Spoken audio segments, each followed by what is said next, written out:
Dear audience of the Zero Trust Symposium, my name is Mikko Hypponen. I'm the Chief Research Officer for WithSecure Corporation, and I'm coming to you from Helsinki, Finland.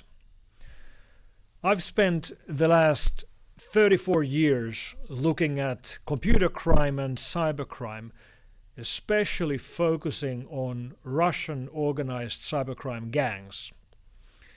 I live 2 hours away from the Russian border. Both my grandfathers fought the Russians in the Second World War, so obviously here in Finland we've always been interested about both the governmental action in offensive cyber from Russia, but also the organized cybercrime gangs, especially the ones engaging in ransomware attacks. And that's what we'll be speaking about today. We'll speak about ransomware attacks, fighting ransomware, how do these gangs operate, and how does Zero Trust help in fighting ransomware as a phenomenon. Around 6 years ago, I invented a term. I started talking about cybercrime unicorns. Yes, cybercrime unicorns. And of course, the unicorn reference here is a play on startup unicorns. We use the term unicorn for technology startup companies which are valued at over $1 billion. And the reason I started speaking about cybercrime unicorns is that if you look at the largest ransomware gangs, if you look at their revenue, if you look at their growth rates, if you look at the wealth they control, if these would be companies, they would absolutely be considered to be unicorn companies. And I think it's a good way of thinking about just how big this problem has become. These gangs are powerful, they're very wealthy, and there's more and more of them. We found the very first Bitcoin-enabled ransomware in 2013. We did have ransomware attacks before that, but that was a much smaller problem. The fact that they started using cryptocurrencies to collect the ransom payments really changed the game. Initially, it was a consumer problem. The very first ransomware attacks were targeting home users, encrypting their Windows machines, targeting their photos. You've just lost your photos, pay us $300 to get your pictures back in Bitcoin.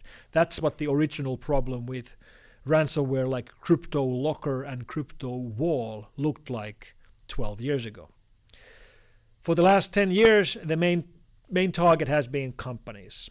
These gangs realized fairly quickly that there's much more money to be made by targeting companies and enterprises, although it's much harder to get in, because hacking home computers is really simple and really easy, but nevertheless, that's what's been happening. We have been following these groups and how they link to each other for quite a while, but it actually is surprisingly hard to do. We were actually maintaining this subway map of different links between ransomware gangs and the malware they were using, but eventually the map just became too large to fit on a single sheet. We can't even update it anymore. There's around 200 gangs operating today, making significant amounts of money with different ransomware attacks. And when I speak about cybercrime unicorns, who am I speaking about? I'm speaking about gangs like these: Akira, Play, Quantum, RansomX, Black Pasta, Lockbit, 8base, and on and on and on. One thing we have to realize about these gangs is that this is organized crime. These are organized online gangs, or organized cybercrime gangs, if you will. One thing which is interesting about them is the fact that they even have names and they have logos. They're doing branding. They run website. And it is a bit surprising, isn't it? Organized crime gangs which do branding.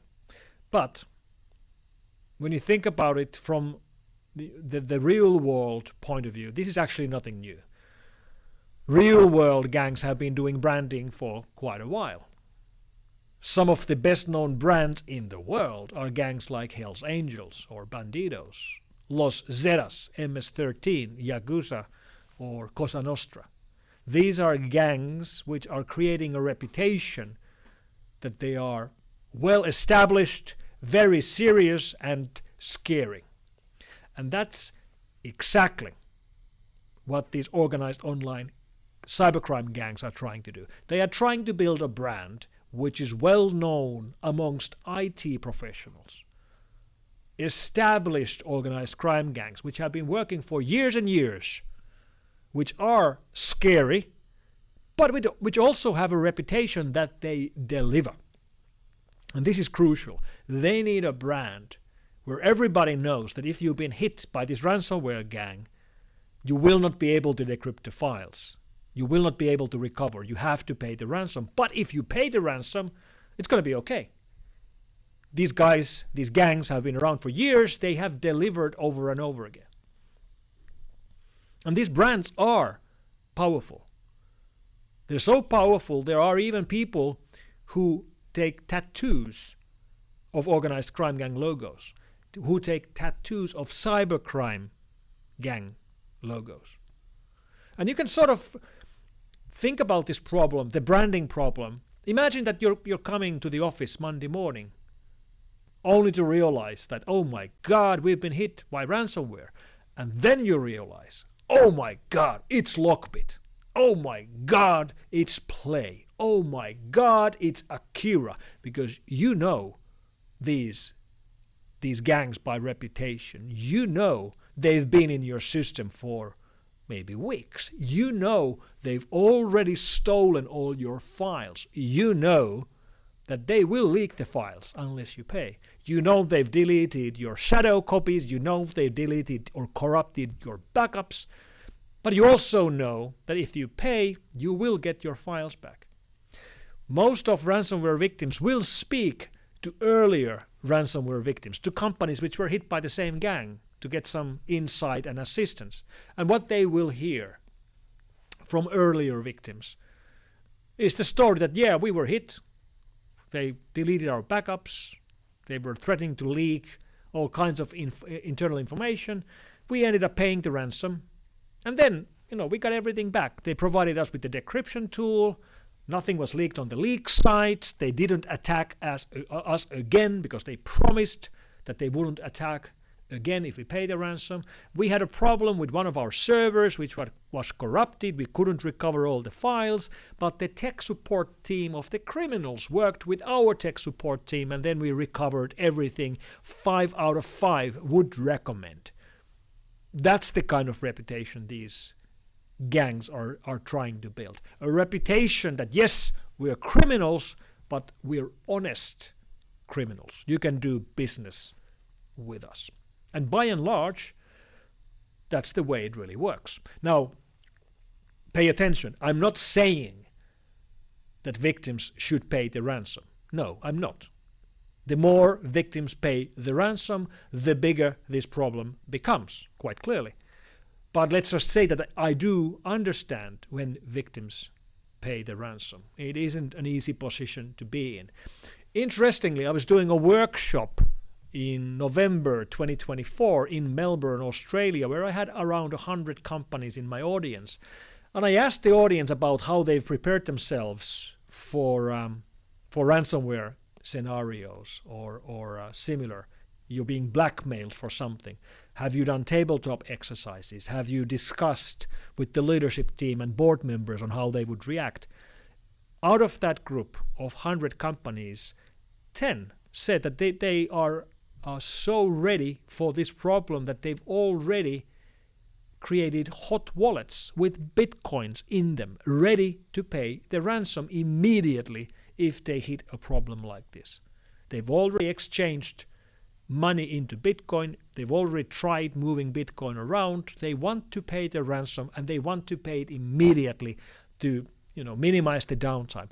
And that's quite crazy, isn't it?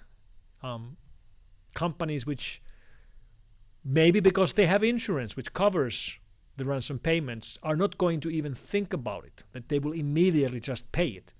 And the more companies do that, the bigger this problem becomes. Over the years, I've met a lot of companies and public sector entities and defense contractors and other parties and spoken about this problem. And no one ever thinks that they will be the next one hit. And what I almost always do in these discussions is that I open up a website like this. This is the website for Lockbit. That's the leak site. This is where they list all the victims they've hit recently. And when you just look at the victims, here we have a company from the United States, a casino from Las Vegas, an organization from Argentina, from Spain, from Colombia, from Uruguay, from Brazil, from Mexico, from Iceland. And if you just start scrolling around looking at these victims, you'll realize that there's a huge amount of these victims. The red ones are the ones which haven't paid the ransom yet or are not going to pay the ransom. Green ones are the ones which have been published. They never paid the ransom, so they end up getting posted here forever, and visitors who visit this Tor hidden service site can download their files. And as you can see, the list of victims never ends. Thousands and thousands of organizations from all over the world. Organizations from the private sector, from the public sector, to contractors, to publicly listed entities. Right next to each other we have companies from Denmark, from Vancouver, from Sao Paulo, small ones, large ones. It's like somebody would have shot at the internet with a shotgun hitting random targets. That's what it looks like, because that's basically what it is. You see, these gangs, these unicorns, they typically don't target a specific region or a specific vertical. It's not that they decide, let's today go after companies in Germany. No. Or let's today go after defense contractors. No. What they do is that they have a vulnerability. Here's a Cisco VPN device which has this vulnerability. Let's scan the internet to find everyone who haven't patched their Cisco boxes against this vulnerability. Then they just scan the whole IPv4 address range, which has 4.2 billion addresses, takes you 3 hours, and then they have a list. Here's 10,000 IP addresses which have a Cisco box, which we know we can use to gain access. And then they start going through that list. And the end result looks like this. That's why it looks so random. That's why you have victims of all sizes, from all regions, from all business areas. So what happens with the companies that don't pay the ransom and have their files leaked? Well, let's take a look at Hunters, which is maybe the 4th or 5th largest ransomware gang today. That's the Hunters webpage right over here.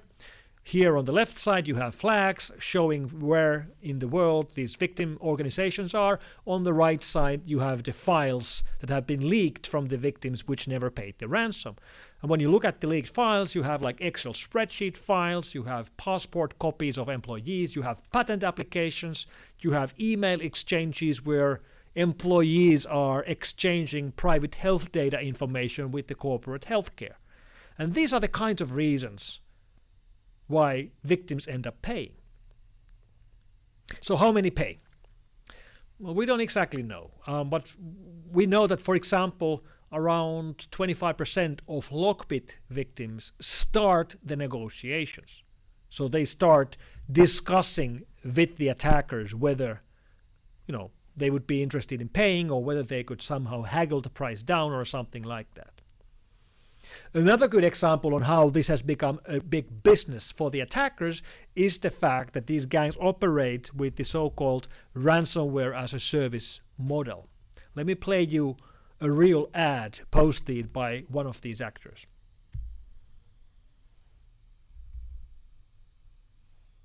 Are you looking for a ready-made ransomware with 100% reliability but lack the resources to build it on your own? Are you looking for a reliable service with better condition fees after compromising the organization? Then you've come to the right place. Introducing Ghost Locker.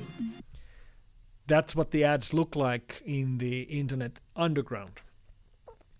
Another interesting insight is how these gangs organize themselves. These are big operations. They have people working for them. They have physical offices. They pay monthly salaries for their employees. They have HR units. They have tech support units. They have lawyers. They have business analysts.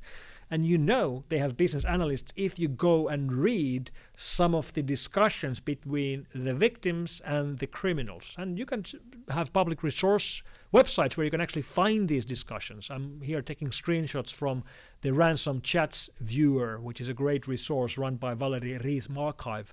You can go there and just read how these chats play out. And you'll see that most cases the victims want to negotiate the prices, that they might be willing to pay the ransom, but they can't pay the original request.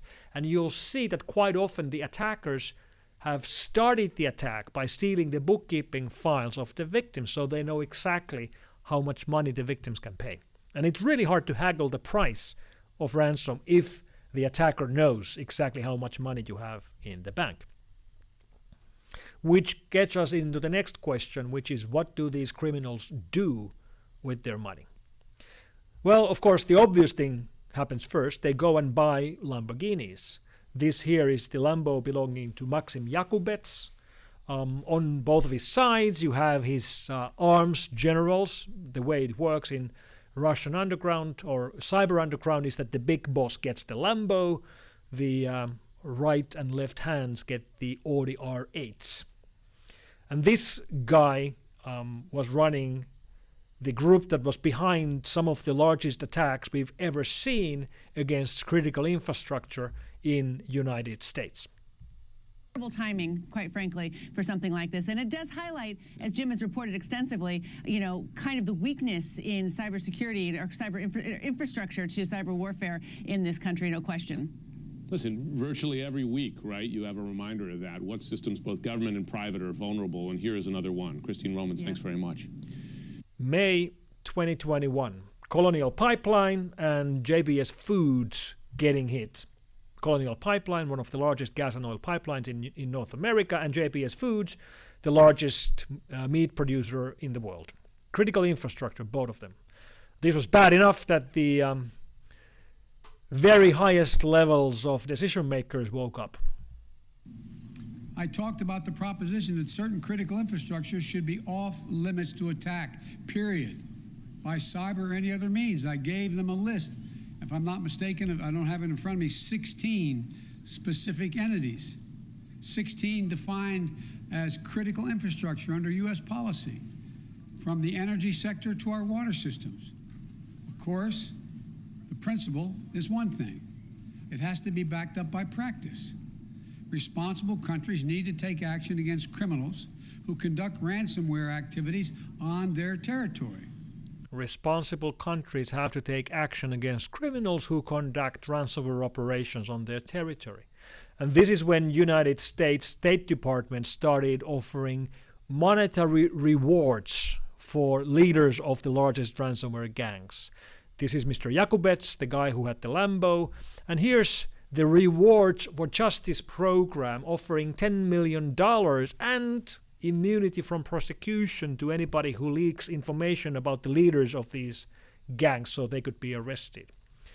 And $10 million, that's roughly the same amount that US State Department has been offering for terrorist leaders. So that's how seriously this problem is nowadays considered. And this works. When you start offering monetary rewards, we start seeing arrests. This is a clip from arrests in fall 2021. Members or affiliates of the R Evil gang getting arrested. And here's a picture from them getting actually sentenced. Another clip. Here we see officials. This is actually in Ukraine. Before the war, Ukraine used to be a major source of ransomware as well. We've seen a huge drop in Ukrainian ransomware over the last 3 years. And you might notice that these guys were entering the building carrying a general key. It looks like this, and it works like this. That's how you get into any building. Right now, the most interesting hunt is after Mr. Mikhail Matveev, one of the leaders of Babuk and Lockbit gangs. He's known fairly well for the fact that he only has 4 fingers in one of his hands. And when the monetary reward was initially offered for Mr. Matveev, he responded publicly by posting on Twitter an image of his room, complete with a t-shirt he had created where he had printed the $10 million reward for himself. Then he said, USA, have happy hunting. He was actually arrested in February 2025 in Kaliningrad, right next to Poland and Lithuania, and mysteriously let go 3 days later. We don't actually know what happened. Of course, he is very rich, which might have something to do with this. How do we know he's let go? Because he's back on Twitter and actively posting real-time stream videos of him, typically when he's very drunk. Another guy is being hunted at the same time. This is Mr. Dmitry Koroshev, who actually lives right next to the Ukrainian border, somewhere on the Russian side, obviously. There's a reward for him as well, but we have no clear indication whether he's actually where he actually is physically at the moment. We know where he used to live. So these gangs have a lot of money, and one of the reasons why they have a lot of money is that they've been keeping their wealth in Bitcoin. The reason why they like Bitcoin is very simple. When they have the money in blockchain, it's untouchable. It's very hard to gain access to. If they move it to real-world currencies, it's much easier for authorities to get their hands on their wealth. And that's one of the reasons why these crypto crime unicorns have become unicorns. We know, for example, that Lockbit had more than 10,000 Bitcoins in their public wallets 4 or 5 years ago, and they still pretty much have them all there. And the valuation of Bitcoin has absolutely skyrocketed over these years. So these gangs are becoming wealthy largely by simply sitting on massive amounts of cryptocurrencies and collecting more cryptocurrencies. When we think about defending ourselves against these attacks, it's crucial that we're able to prevent either the initial entry, or if we fail to do that, then being able to prevent the lateral movement inside the network. It's not enough for these attackers to gain access to one workstation or one server. They have to be able to gain access to all of the machines or large part of the machines, and for that they typically need domain admin rights in Windows networks. And Zero Trust largely prevents these problems if you implement it right. My name is Mikko Hypponen. I am the Chief Research Officer for WithSecure Corporation. Thank you very much.